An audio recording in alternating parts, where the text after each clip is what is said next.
Assalamualaikum warahmatullahi wabarakatuh. Izin memperkenalkan diri, nama saya Arlenta Riani Putri dari kelas manajemen 22DX. Pada video kali ini kita akan membahas tentang sistem informasi organisasi. Oke, kita lanjut aja ke materinya. Sistem informasi dalam organisasi. Apa sih itu sistem informasi?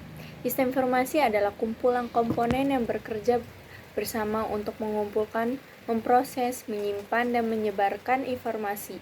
Sistem ini membantu organisasi dalam menjalankan kegiatan sehari-hari, mengolah sumber daya, dan mendukung pengambilan keputusan.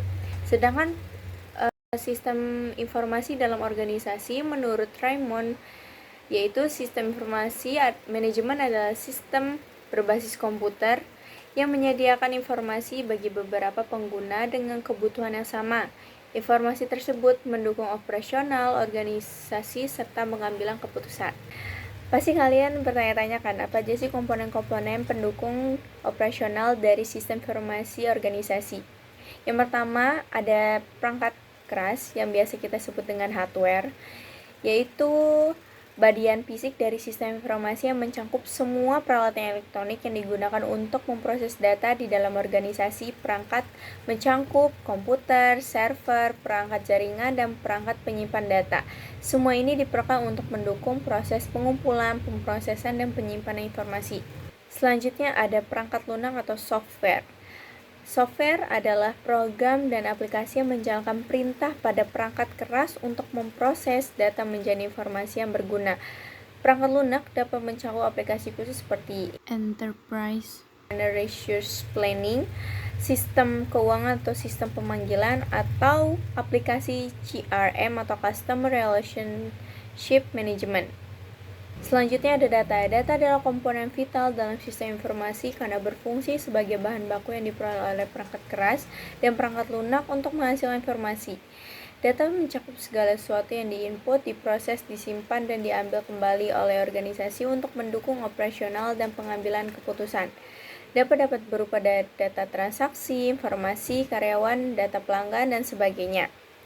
Yang keempat ada manusia atau people. Manusia adalah pengguna sistem informasi dalam organisasi. Mereka terdiri dari manajer, karyawan, administrasi IT, dan analisis data. Penggunaan ini berperan dalam pengoperasian sistem pemeliharaan, pengambilan keputusan, serta mengelola dan pengembangan sistem informasi. Nah, manusia ini sangat penting dalam suatu perusahaan karena mereka yang bisa menjalankan suatu proyek di perusahaan tersebut. Jika mungkin kalau nggak ada manusia, mungkin nggak mungkin maksimal dalam menyelesaikan proyek tersebut.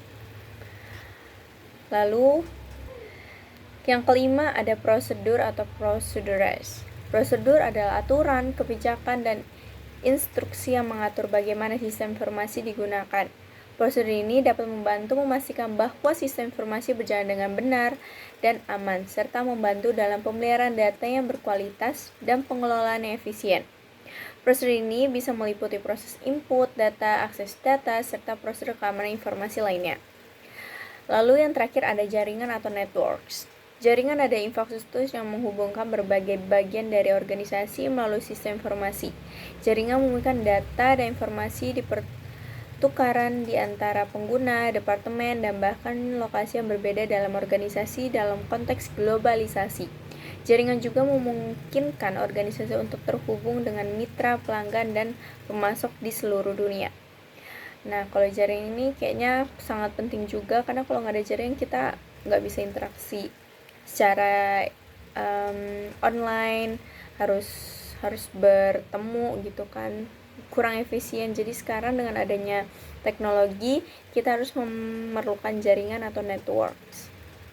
Kesimpulan dari materi yang kita bahas hari ini yaitu dalam konteks organisasi, komponen sistem informasi seperti perangkat keras, perangkat lunak, data, manusia, prosedur, dan jaringan bekerja bersama untuk mengumpulkan, memproses, menyimpan, dan mendistribusikan informasi yang mendukung operasi sehari-hari, manajemen sumber daya, dan pengambilan keputusan strategis. Sistem informasi yang efektif dapat membantu organisasi meningkatkan efisiensi, membuat keputusan yang lebih tepat, serta beradaptasi dengan perubahan lingkungan bisnis.